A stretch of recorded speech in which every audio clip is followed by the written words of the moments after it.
السلام جی علیکم، السلام خیریت سے علیکم سر۔ اللہ آپ کو وعلیکم بہت عزت السلام۔ دے۔ علیکم السلام۔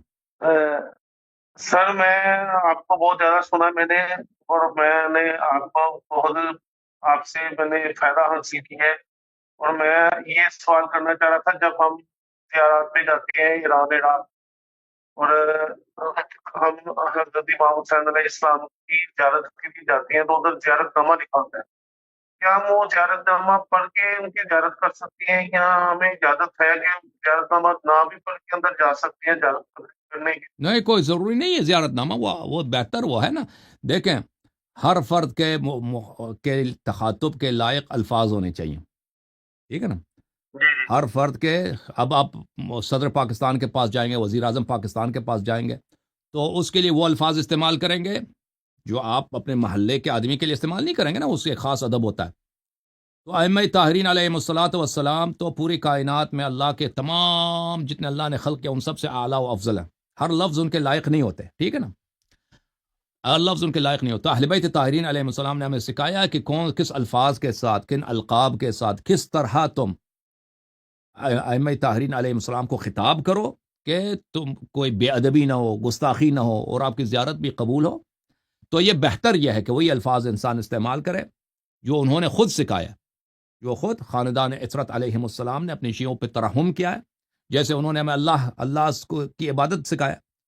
اگر رسول صلی اللہ علیہ وسلم نہ ہوتے، اہل بیت علیہ السلام نہ ہوتے، تو ہمیں پتہ نہ ہوتا کہ اللہ ہے یا نہیں ہے، اللہ کی صفات کیا ہیں، اللہ سے ہم کیسے گفتگو کریں، کیسے مناجات کریں، کون سا وقت بہتر ہے، کون سا محل بہتر ہے، کس لباس میں ہم ہوں، کس حیت میں ہم ہوں، تو اللہ کے تخاطب سے اللہ کی عبادت کے لیے مناسب ہے۔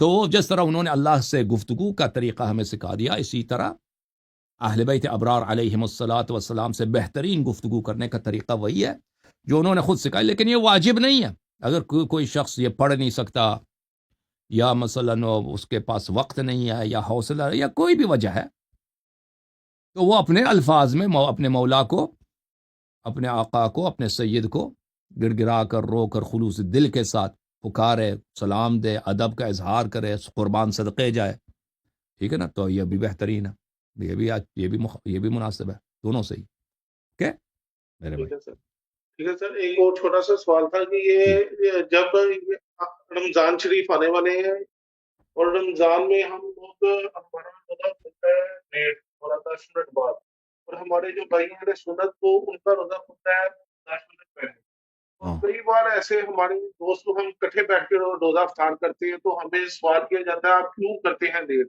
اس کی کوئی قرآن میں اس دلیل کی ہے؟ وجہ یہ ہے، اس کی وجہ ہے کہ قرآن فرمائے وَأَتِمُّ الصِّيَامَ إِلَى اللَّيْلِ، یہ قرآن کی آیت ہے۔ میں آپ کو سورہ بھی بتاؤں کہ کس سورہ میں وہ کس آیت نمبر ہے، ٹھیک ہے نا۔ قرآن فرماتا ہے کہ تم روزے کو رکھو رات تک، نہیں کہتا غروب تک۔ فرمائیے سورہ بقرہ آیت نمبر 187 ہے، وَأَتِمُّ الصِّيَامَ إِلَى اللَّيْلِ، رات تک آپ نے روزہ رکھنا، غروب تک نہیں۔ جب تک تو سورج ہے تو دن ہے، ٹھیک ہے نا۔ جب سورج بیٹھتا ہے تو رات نہیں آتی، اس کے لیے کچھ ٹائم لگتا ہے۔ سورج کے بیٹھنے کے ساتھ، سورج مثلا پہاڑوں کے پیچھے یا درختوں کے پیچھے، یا جہاں پہ صحرائی علاقہ ہے، گھروں کی اس طرف، دیواروں کے اس طرف ڈوب جاتا ہے نا، سورج کے ڈوبنے سے رات نہیں آتی، اس میں کچھ ٹائم لگتا ہے۔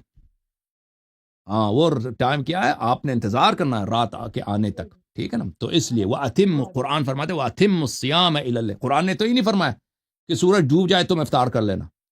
قرآن نے سورہ بقرہ آیت نمبر 187 میں فرمایا کہ رات کے آنے تک، ٹھیک ہے نا۔ تو رات کا آنا یہ ہے کہ جو سرخی ہے مشرق کی طرف، وہ اوپر آئے، اوپر آئے، آپ کے سر کے اوپر سے گزر جائے تو کیا ہو جاتا ہے، پھر مغرب ہو جاتا ہے۔ تو اس میں 10-15 منٹ لگ جاتے ہیں، ٹھیک ہے نا۔ ہاں، تو انسان نے جو سارا دن وہ بھوکا پیاسا رہا ہے، آخر میں جا کے اپنے روزے کو قرآن کے خلاف باطل کرا دے، یہ بے وقوفی ہے کہ نہیں؟